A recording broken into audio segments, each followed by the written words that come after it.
तो ठीक है भाई, आज का हम लोग का जो तुम्हारा टॉपिक रहने वाला है ये हो जाएगा कौन सा चीज, व्हीटस्टोन ब्रिज, पूरे चैप्टर का लास्ट टॉपिक। ठीक है, बहुत ज्यादा इसमें डिटेल है नहीं, बहुत ज्यादा डिटेल इसमें है नहीं। एक सेकेंड, ठीक है, तो बहुत ज्यादा डिटेल इसमें है नहीं, बहुत ही छोटा सा टॉपिक है। थोड़ा सा एक फॉर्मूला देखेंगे, उसका डेरिवेशन 4 लाइन में हो जाएगा, क्योंकि पढ़े हुए हो ना वो। अब समझ में आ रहा है कि नहीं आ रहा है कि किस टाइप से तुमको किरचॉफ लॉ अप्लाई करना है। अब थोड़ा मोड़ा भेजे में गया है, ये तो क्वेश्चन भी नहीं खोल के बैठे रहेगी, नहीं सॉल्व की है ना, एक भी नहीं की है। और एक आधा पौना क्वेश्चन में थोड़ी ना उसमें सुधर जाएगा। कितने नेट हो? अच्छा, वो एनसीईआरटी वाला क्वेश्चन सॉल्व हुआ क्या? नहीं? अरे वो जो पतंग बना करके आया हुआ है टेढ़ा, इंपॉर्टेंट क्वेश्चन है। ठीक है, ठीक, हेडिंग लगाओ व्हीटस्टोन ब्रिज।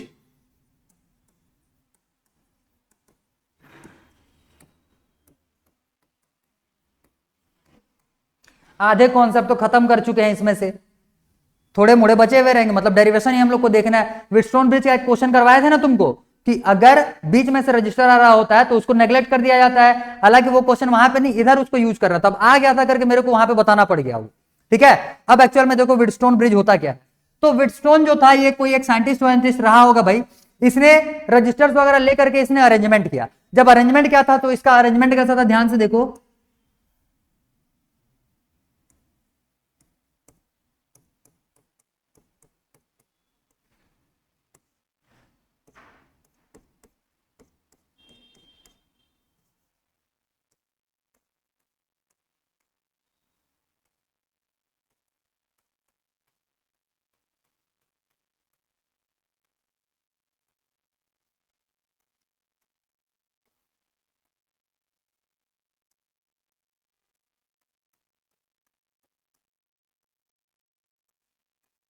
ये और यहां से बीच में एक आज रजिस्टर नहीं लेते, इसमें गैल्वेनोमीटर एक ले लेते हैं। ठीक है, गैल्वेनोमीटर एक ले लेते हैं। हाँ, ये गैल्वेनोमीटर इसमें से ले लिए, और यहां पे इसने जब अरेंजमेंट किया हुआ था तो ये मान लो टर्मिनल ए हो गया, ये टर्मिनल बी हो गया। अब ध्यान दो, जब ये अरेंजमेंट किया हुआ था तो इसने कुछ ऑब्जर्व किया होगा यहां से। इस टाइप के अरेंजमेंट में सबसे पहले तो अगर इस पॉइंट का और इस पॉइंट का, एक्चुअली में ये एक क्या है, व्हीटस्टोन ब्रिज है। ये क्या है, एक व्हीटस्टोन ब्रिज है। अब व्हीटस्टोन ब्रिज जो रहता है वो दो तरीके से रहता है, एक हो जाएगा बैलेंस्ड व्हीटस्टोन ब्रिज और एक नॉर्मल। तो नॉर्मल वाले का जो कंडीशन है उसको भी मैं तुमको बताऊंगा। और ये जो आज हम लोग देख रहे हैं ये तुम लोग का कौन सा व्हीटस्टोन ब्रिज हो जाएगा, बैलेंस्ड व्हीटस्टोन ब्रिज।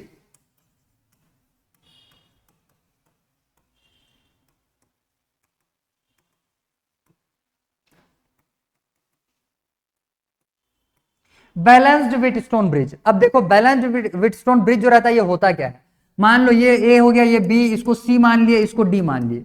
तो बैलेंस्ड व्हीटस्टोन ब्रिज में इस टाइप के स्ट्रक्चर में सी और डी वाला जो तुमको टर्मिनल दिख रहा है या जो पॉइंट दिख रहा है या जो नोड दिख रहा है, इस वाले टर्मिनल पे, इस वाले पॉइंट्स पे जो पोटेंशियल डिफरेंस होगा सी और डी के बीच में, किसके बीच में बोले, सी और डी के बीच में, ये जीरो हो जाएगा। क्लियर? सी और डी के बीच में पोटेंशियल डिफरेंस कितना हो जाएगा, जीरो हो जाएगा। ठीक है, तब के केस में करंट कब फ्लो होता है, जब पोटेंशियल डिफरेंस हो। करंट कब फ्लो होता है, जब पोटेंशियल डिफरेंस हो। अब ए और बी के बीच में मान लो पोटेंशियल डिफरेंस है, सी और डी के बीच में अगर पोटेंशियल डिफरेंस नहीं होगा, इस केस में इधर से जाने वाला करंट सीधा निकल जाएगा और इधर से भी जाने वाला करंट सीधा निकल जाएगा। समझे? क्लियर? इधर घूमेंगे ही नहीं भाई फिर। और तो इसमें से करंट जो है ये पास ही नहीं होगा फिर। क्लियर? इसमें से जब करंट पास नहीं होगा तो इस बीच में कोई सा एक रजिस्टर भी यूज किए हुए रहोगे तो उसको क्या कर सकते हो, वहां से नेग्लेक्ट कर सकते हो, उसको वहां से हटा सकते हैं फिर। तो इस वाले रजिस्टर को मान लो R1, इस वाले रजिस्टर को मान लो R2, इसको मान लिए R3 और इसको मान लिया हम लोगों ने R4। ठीक है, अब जैसे मान लो यहां से मैं एक करंट I फ्लो करवाता हूं, इधर फ्लो होकर के जाएगा I1 करंट और इधर से फ्लो होकर के आएगा मान लो I2 करंट। इतना समझ में आ गया? जब जब जब इस वाले स्ट्रक्चर को बना करके ऑब्जर्व किया गया, इस वाले रजिस्टर से कितना करंट फ्लो हो रहा है, I1 फ्लो हो रहा है, तो देखा गया I3 से भी I1 करंट ही फ्लो हो रहा है, I3 से भी I1 करंट ही फ्लो। तो भाई I1 करंट जब यहां से फ्लो हुआ, यहां से फ्लो हुआ, तो बीच में से कोई करंट और लीक हुआ है क्या, या पास हुआ है क्या? नहीं। ये जितना अमाउंट में करंट इस रजिस्टर से पास हो रहा था वो सीधा सीधा निकल गया दूसरे वाले में। अगर यहां पे इधर भी करंट आता तो भाई इसको फिर से हम लोग डिवाइड देते, ये I3 इसको I4 लेना पड़ता फिर, ठीक है। तो ऑब्जर्व जब किया गया तो इसमें से भी कौन सा करंट फ्लो हो रहा था, वही करंट जो यहां से फ्लो हो रहा था वही सामने से भी फ्लो हो गया। बोलने का मतलब ये किस में आ गया, एक सीरीज में आ गया। क्लियर। और इस बेसिस पे इधर जो नीचे में जो तुम्हारा रजिस्टर लगा हुआ रहेगा, जो भी लोड लगा हुआ रहेगा, उसका कोई और इंपॉर्टेंस यहाँ पे नहीं होगा, उसको नेग्लेक्ट कर सकते हो। सेम वैसे यहाँ पे अगर I2 करंट फ्लो हो रहा है तो इधर से भी कितना फ्लो हो रहा था, I2 करंट। ये कंडीशन कब कब के केस में है, जब ये बैलेंस्ड विथ स्टोन ब्रिज हो, ठीक है। और for balanced with stone bridge, इस वाले केस में एक तो बीच को तो नेग्लेक्ट कर दिए, बीच वाले लोड को उसमें से नेग्लेक्ट कर दिया, और साथ ही साथ कंडीशन कौन सा अप्लाई करना रहता है, R1 by R2 equals to R3 by R4। अगर बैलेंस्ड विथ स्टोन ब्रिज है तब के केस में R1 by R2 और R3 by R4 होगा, और ये अगर होता है इस केस में बीच के लोड को तुमको नेग्लेक्ट करना है। आया इतना समझ में बात? तो इसको बोलते हैं भाई व्हीटस्टोन ब्रिज। जितना इंफॉर्मेटिव चीज लग रहा है उतने कॉपी में नोट डाउन कर लो, फिर इसका डेरिवेशन देखेंगे। हो गया ये। तो देखो 12th के लेवल के हिसाब से देखोगे तो भाई तुम्हारा डायरेक्ट ही व्हीटस्टोन ब्रिज का क्वेश्चन दिया हुआ रहता है, जिसमें भी तुमको इस टाइप से अरेंजमेंट दिख जाए, जिसमें भी 6-7 रजिस्टर्स दिख जाए और घुमा फिरा करके उसमें कनेक्शन किया हुआ रहेगा, तो 90% चांसेस है कि वो तुम्हारा व्हीटस्टोन ब्रिज हो सकता है। समझ में आया? 12th लेवल पे क्योंकि ज्यादा रजिस्टर्स वाले का यही चांसेस एक बनता है। क्लियर। तुम्हारे सिलेबस से एक्चुअली में सीरीज और पैरेलल कनेक्शन ऑफ रजिस्टर्स जो था वो डिलीटेड है। एक्चुअल जो सीरीज और पैरेलल कनेक्शन, सिर्फ सीरीज पैरेलल कनेक्शन रजिस्टर्स के जो थे, जिसका कि मैंने फॉर्मूला भी एकदम शॉर्ट में डिराइव किया हुआ था, इसीलिए डिराइव किया हुआ था क्योंकि वो डिलीटेड है। लेकिन पढ़ाना इंपॉर्टेंट था, क्योंकि उसको जाने बिना तुम लोग इधर के क्वेश्चन कैसे सॉल्व करोगे, कैसे पता करोगे कौन सा सीरीज है कौन सा पैरेलल है, किसमें कौन से रूल्स लगाने हैं। ठीक है। सिर्फ सीरीज पैरेलल के जो कनेक्शन वाले जो क्वेश्चन थे वो सीबीएसई से रिलेटेड है, लेकिन उसमें से व्हीटस्टोन ब्रिज आ रहा है, सेल का आ रहा है कनेक्शन सीरीज पैरेलल का। तो भाई जब इन सब में रजिस्टर्स यूज हो ही रहे हैं तो भले ही नाम उसका डिलीटेड रहे, टॉपिक तो हो रहा है ना तुम्हारा इंक्लूड इसमें, समझे? तो शॉर्ट में निपटाए थे इसी वजह से रजिस्टर्स को भी, क्योंकि उसका सीरीज पैरेलल कनेक्शन जो था ये तुम्हारा काम का नहीं था, वो तुम्हारे डिलीटेड था। तो ये समझ में आ गया क्या? ये समझ में आ गया। इसको मैं डिराइव करता हूं बहुत शॉर्ट में, देखो ध्यान से, तुरंत हो जाएगा 2 लाइन में, मतलब 2 ही स्टेप्स फॉलो करना है। 2 स्टेप्स कैसे फॉलो करेंगे? 2 बार इसमें हम लोग लगा देंगे क्या चीज, किरचॉफ लॉ। 2 लूप दिख रहा है इसमें, अरे 2 लूप किसी को दिखा कि नहीं दिखा, आंख में दिख गया। अब ध्यान दो, किरचॉफ लॉ जब यूज किया जाएगा तो हम लोग इसमें पाथ यही सेलेक्ट कर लेते हैं, यही ऐसे ही घुमा लेंगे। ठीक। अब पहले वाले लूप में Kirchhoff law, by using Kirchhoff law, ये प्रूफ है ना नीचे में,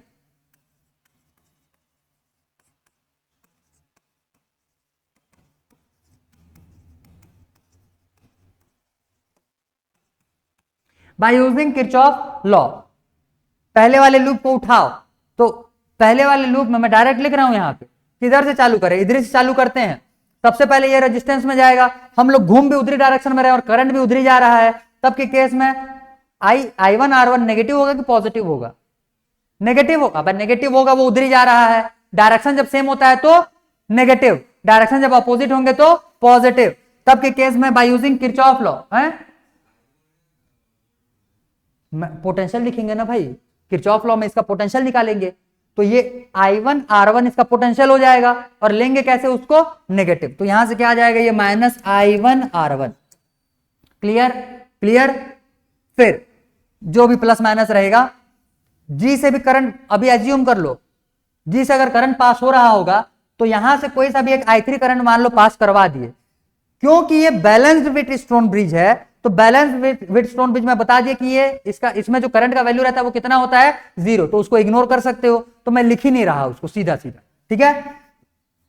भले ही बाद में लिख लेना कि current from galvanometer will be 0 as given Wheatstone bridge is balanced Wheatstone bridge, ठीक है। तो उस स्टेटमेंट को लिख सकते हो, I1 R1 प्लस, आगे देखो घूम के आएंगे तो यहां पे ये गए हम लोग इधर, और करंट का डायरेक्शन इधर, तो पॉजिटिव के नेगेटिव हो जाएगा।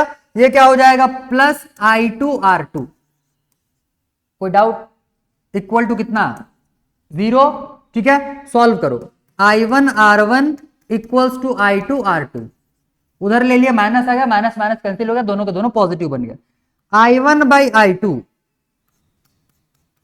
इक्वल्स टू क्या आ रहा है, R2/R1, पैदलों क्या आ रहा है यहां से, R2/R1। एक काम करो I2/I1 निकाल लो, क्योंकि हमको प्रूफ तो ये R1/R2 करना है, उसको पलटा दो। I2/I1 इज इक्वल टू क्या आ जाएगा, R1/R2। ये इक्वेशन 1 मान लो। आया समझ में? ऐसे ही जब दूसरे में अप्लाई करोगे, ये पहले वाले लूप के लिए था, फॉर फर्स्ट लूप, ठीक है। एक मिनट,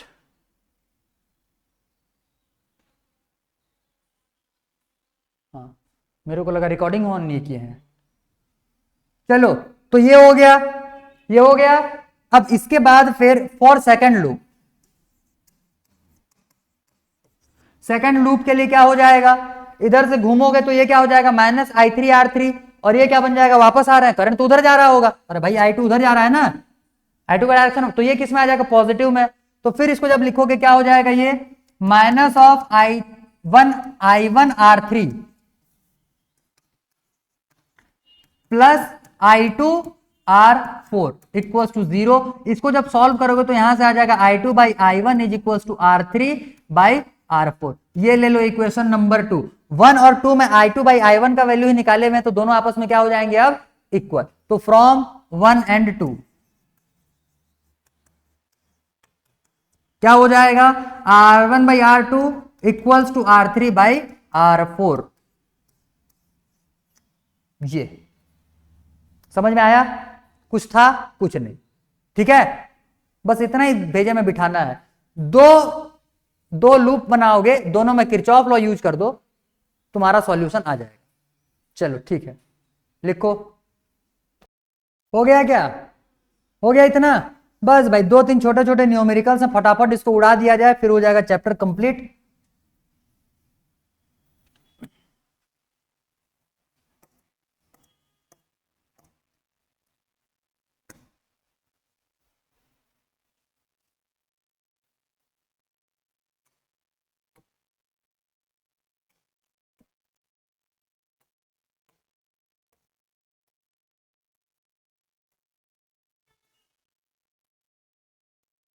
पिछला हम लोग कहां तक का क्वेश्चन बनाए थे, ये में भी बनाए थे,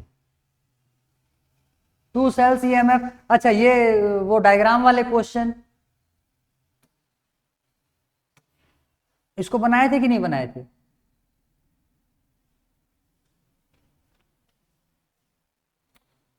हाँ बनाए तो थे भाई। ये वर्ड प्रॉब्लम्स थे, 3 वर्ड प्रॉब्लम्स थे, मैं बोला था इनके डायग्राम्स बनाने हैं तुमको। तो एक ये था, एक इसके पहले वाला, उसका डायग्राम का ये तो था डायग्राम बाजू में, तो बताए तो थे इसको कि डायग्राम कैसे बनाने हैं, नहीं बताए थे क्या? ये वाले डायग्राम को तो मैंने ड्रॉ करके बताया था फिर, ठीक। इस वाले क्वेश्चन के हिसाब से इसको पढ़ करके तुमको बाद, ये वाले क्वेश्चन के बाद ये इसका डायग्राम ड्रॉ करना था, बता दिए थे, क्योंकि इसमें दिया हुआ था, देखो 8 ओम का जो वायर था वो उधर से कनेक्ट कर रहा था, और इधर से कनेक्ट करने के लिए 4 ओम का वायर था, इस साइड से 4 ओम का वायर कनेक्ट कर रहा था। तो डायग्राम बनाने के बाद हम लोग का यही आया था, ये 4 ओम का, वो 8 ओम 6 ओम का, और ऊपर नीचे ऐसे ही अरेंज किए हुए थे। तो ये 3 क्वेश्चन तुम्हारे हो चुके थे, एक ये, एक पिछले का, और एक ये। 3 क्वेश्चन ये होने के बाद 3 बचे, और 4, 8, 9, हाँ 4 और बचेंगे। देखो क्वेश्चन देखो, बहुत ही सिंपल, व्हीटस्टोन ब्रिज का ही दिख रहा है तुमको। क्वेश्चन में क्या बोल रहा है देखो ध्यान से, अगर बैलेंस्ड है, अगर बैलेंस्ड है तब के केस में तुमको चेक क्या करना है, R1/R2 is equal to R3/R4, यही चेक करोगे। तो ये चेक करो वैल्यू कितना आ रहा है दोनों का, 1/2, तो दोनों आपस में इक्वल हुए कि नहीं हुए। जब हो गया तो ये बीच वाले रजिस्टर को गोली मारो, फिर ऊपर के दोनों सीरीज में, नीचे के दोनों सीरीज में, और दोनों कॉम्बिनेशन पैरेलल में, ठीक है। चलो तो इसको सॉल्व करने का सिंपल तरीका, as R1/R2 is equals to R3/R4। ये है R1, इसको ले लो R2, इसको ले लिए R3, इसको ले लिए R4, ये आपस में इक्वल हो गया, हो गया। Then 40 ohm of resistance will be neglected, इसको हटा दिए, बचेगा क्या यहाँ पे, फिर बाकी बचे हुए का बना लो। 15 और 15 कितना हो जाएगा,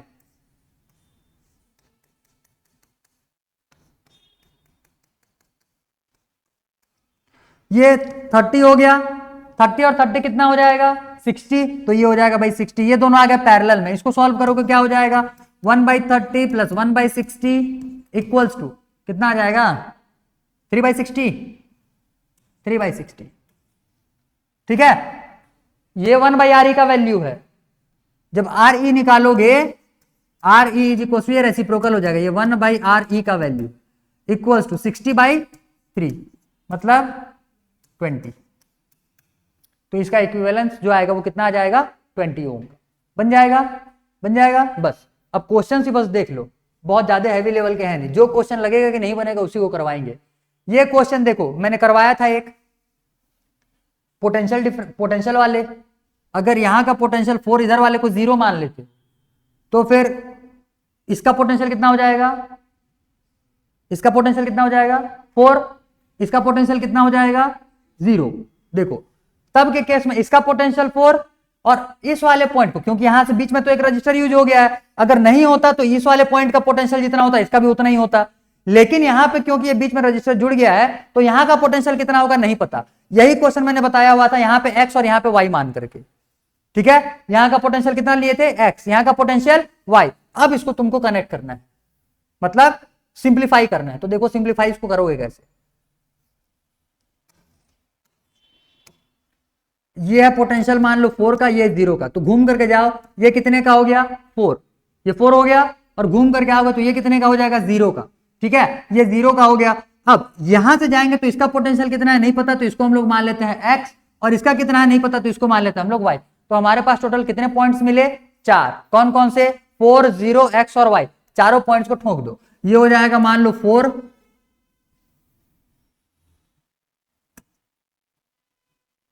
ये मान लो 4 का पॉइंट हो गया, ये मान लो 0 का पॉइंट हो गया, और फिर ऊपर में x ले लिए और नीचे में y ले लिए। इन्हीं चारों के बीच में सारे रजिस्टर जुड़े हुए हैं। अब जिन जिन टर्मिनल्स के बीच में जो जो रजिस्टर जुड़े हुए हैं उसको यहां पे अरेंज करते हुए चलो। सबसे पहले देखो कि ये वाला रजिस्टर किसके किसके बीच में 4 और y के बीच में, तो 4 और y के बीच में एक रजिस्टर जोड़ दो, ये हो गया। अगला देखो ये किसके किसके बीच में 4 और x के बीच में, नीचे वाला है ना, तो 4 और x के बीच में एक लगा लो ये। उसके बाद फिर ये किसके बीच में है x और y के बीच में, तो x और y के बीच में ये ऐसे आएगा, आ गया। उसके बाद ये किसके किसके बीच में x और 0 के बीच में, तो x और 0 के बीच में ये बना लिए भाई, क्लियर। उसके बाद फिर और एक तो बचा है, कौन सा, ये कौन सा बचा है, ये तो 0 और y बचा हुआ है, तो 0 और y वाला ले लो, यहां से आ जाएगा ये 0 और y। आया कि नहीं आया व्हीटस्टोन ब्रिज, आया, ठीक है। इस टाइप से रजिस्टर्स के कॉम्बिनेशन को सॉल्व करने को हम लोग पोटेंशियल मेथड बोलते हैं, पोटेंशियल मेथड, ठीक है। और ये भी तुमको मैंने रजिस्टर का क्वेश्चन करवाने के टाइम पे करवाया था, ठीक। तो इस टाइप से ये हो जाएगा भाई व्हीटस्टोन ब्रिज, बन जाएगा अब, बन जाएगा अब, क्योंकि वैल्यूज कितना कितना है 1 और 2 और 2 और 4 है, 1 और 2, 2 और 4, और बीच में ये 5 है, में भी यही होगा, देख लेना एक बार, चेक कर लेना। तो 1/2 दोनों साइड में आ जाएगा, तो ये क्या बन गया तुम्हारा Wheatstone bridge, balanced Wheatstone bridge. इस केस में बीच को नेग्लेक्ट करके इसका फाइनल वैल्यू निकाल लेना, निकाल लोगे, ठीक। चलो भाई ठीक, आगे बढ़े। अब ये एक बेहतरीन सा क्वेश्चन है, इसको जो सिंप्लीफाई कर दिया उसका रजिस्टर वाला पूरा कॉन्सेप्ट क्लियर हो गया, करो सिंप्लीफाई। हिंट दें, देखो यहां पे ये तुमको इस टाइप से दिख रहा है, ये जो रेजिस्टेंस है ये दो इस टाइप से दिख रहे हैं तुमको बीच में, और यहां पे एक टर्मिनल निकला है। करना कुछ नहीं, इसको ऐसे ही पकड़ो और ऐसे घुमा दो। मैं क्या बोला समझ में आया, इसको ऐसे ही पकड़ो, ये दोनों रेजिस्टेंस को ऐसे ही पकड़ो और इसको पकड़ के ऐसे करके घुमा दो, इसको ऐसे घुमा दो, क्लियर हुआ, क्लियर हुआ। तो एक टर्मिनल, और इसको सीधा कर देना भाई उधर, तो एक टर्मिनल जो है उधर भाग जाएगा, ये टर्मिनल इधर आ जाएगा, और तुम्हारा व्हीटस्टोन ब्रिज ये बन जाएगा।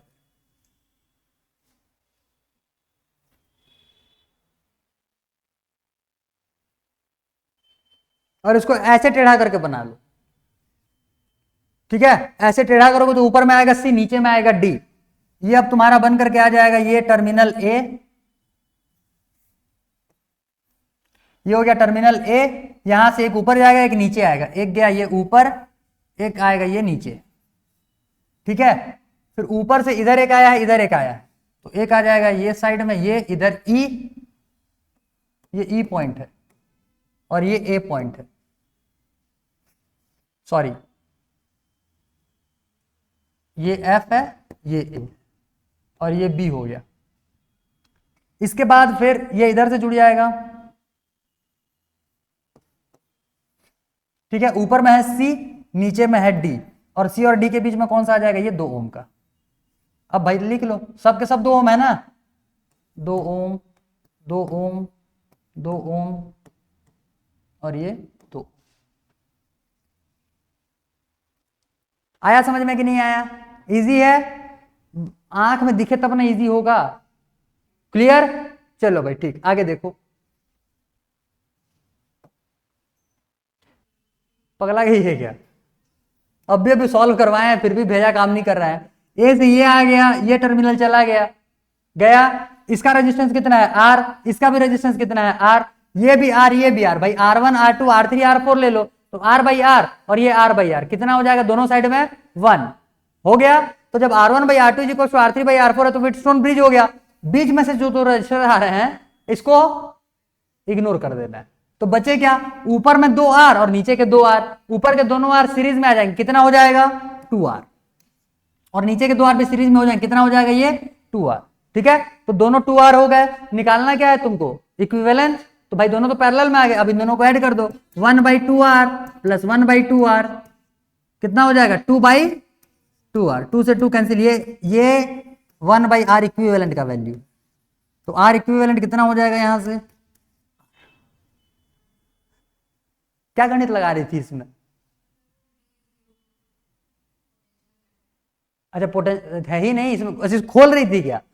कहां पे इसमें खोलने के लिए जगह दिख रहा है, ये तो पूरा का पूरा पैक है। पिछले वाले में खोलने के लिए जगह था, ठीक है, इसमें तो खुला हुआ ही दिया है, ए का टर्मिनल इधर, बी का टर्मिनल उधर ले लोगे भाई, बन जाएंगे। अब डायग्राम्स देखो, मैं बार बार बोल रहा हूं, घुमा के देगा सीबीएसई दिया तो, अगर देख करके आइडेंटिफाई नहीं, अब तुमको वो बच्चे टाइप का थोड़ी देगा सॉल्व करने के लिए, डायग्राम देख करके तुमको आइडेंटिफाई करना पड़ेगा उसमें से वो व्हीटस्टोन ब्रिज का होगा या नहीं होगा। खत्म हो गया भाई, कंप्लीट। इस अच्छा एक बचा है, एक बचा है, नहीं खत्म, 61 ही है। तो इस चैप्टर में टोटल हम लोगों ने 61 क्वेश्चन कवर किया। ठीक है, इस चैप्टर में हम लोग के टोटल 61 क्वेश्चन हुए हैं। तो जितने भी चैप्टर किए हुए हैं केमिस्ट्री में हो चाहे फिजिक्स में हो, 60 से कम नहीं हुए हैं।